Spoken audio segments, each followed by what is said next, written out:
নোয়াখালী সেনবাগে 5টি গ্রামে 2 দিনে প্রায় 1000 বন্যা দুর্গতদের ফ্রি চিকিৎসা ও ওষুধ সেবা প্রদান করেছে বাংলাদেশ বন্ধু ফাউন্ডেশন।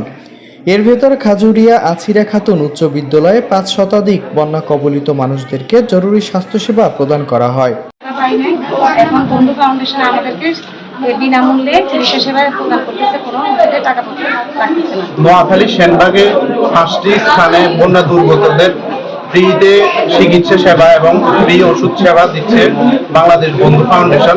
আমরা নোয়াখালীর পক্ষ থেকে বন্ধু ফাউন্ডেশনকে এবং বাসুদিকে ধন্যবাদ জানাই। আমি ডক্টর মঞ্জুর রহমান।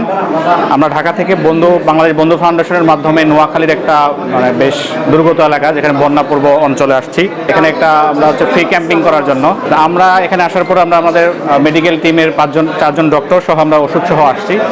আমরা একটা ব্যাপক সাড়া পাচ্ছি। সাধারণত আমরা এখানে বন্যা পরবর্তী যে সমস্যাগুলো, যেমন স্কিন ডিজিজগুলো, ডায়রিয়া, এই ধরনের পেশেন্টগুলো আমরা খুব বেশি পাচ্ছি।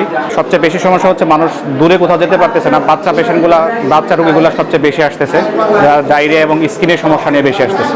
অনুষ্ঠানের উদ্বোধন করেন সেনবাগ উপজেলা সমাজসেবা কর্মকর্তা বোরহান উদ্দিন। এ সময় প্রকৃতি ও পরিবেশ ফাউন্ডেশনের সভাপতি হাবিব মজুমদার সহ স্থানীয় গণ্যমান্যরা উপস্থিত ছিলেন।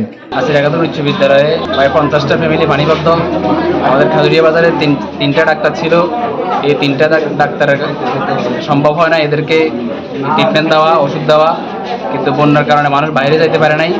এখন আমাদের বন্ধু ফাউন্ডেশন থেকে কিছু ওষুধ নিয়ে আসছে, MBBS ডাক্তার আসছে, শিশু বিশেষজ্ঞ, মেডিসিন বিশেষজ্ঞ। এরা আসার কারণে এখন 50 থেকে 100 ফ্যামিলি আমরা ওষুধ ফ্রি পাইছি এবং ভালো ট্রিটমেন্ট পাইছি। এই জন্য আমরা বন্ধু ফাউন্ডেশনকে অনেক ধন্যবাদ জানাই, কৃতজ্ঞতা জানাই।